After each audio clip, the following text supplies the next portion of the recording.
রোজা সদকা ইত্যাদি ভালো কাজ করেন, অথচ প্রতিবেশীরা তার দ্বারা কষ্ট পায়। নবী সাল্লাল্লাহু আলাইহি সাল্লাম বলেছেন, হিয়া ফিন্নার, এই মহিলা জাহান্নামে যাবে।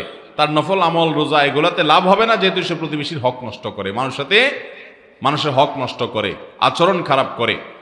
আবার আরেকজনকে বলা হলো, আল্লাহ রাসূল, অমুক লোকটা তিনি অনেক বেশি নফল আমল টামল করতে পারে না, মেইন ফরজ কাজগুলো শুধু করে, তবে তার প্রতিবেশীরা তার দ্বারা কষ্ট পায় না, সে সবার অধিকার করে সচেতন। নবীজি সাল্লাল্লাহু আলাইহি সাল্লাম বলেছেন, এই লোক জান্নাতে যাবে। এই হাদিসের আলোকে এই প্রশ্নের উত্তর একেবারে দিনের আলো মতো পরিষ্কার। কেউ যদি মানুষের হক নষ্ট করে, তার ব্যক্তিগত নফল আমল এগুলো তাকে জান্নাতে নিতে পারবে। এই জন্য আমাদের নফল আমলের পরিমাণ কম হোক, কিন্তু কারোর অধিকার নষ্ট করব না, প্রতিবেশীর সাথে ব্যবহার খারাপ করব না, তাকে কষ্ট দিব না, তার জায়গাতে জুলুম করব না, এবং আত্মীয় স্বজনের সাথে সুসম্পর্ক বজায় রাখবো। কাস্টমারের হক নষ্ট করব না, দোকানদারের হক নষ্ট করব না, কাস্টমারকে 2 নম্বর মাল ধরাই দিব না, দোকানদারকে ছেঁড়া টাকা চালাকি করে ঢুকাই দিব না।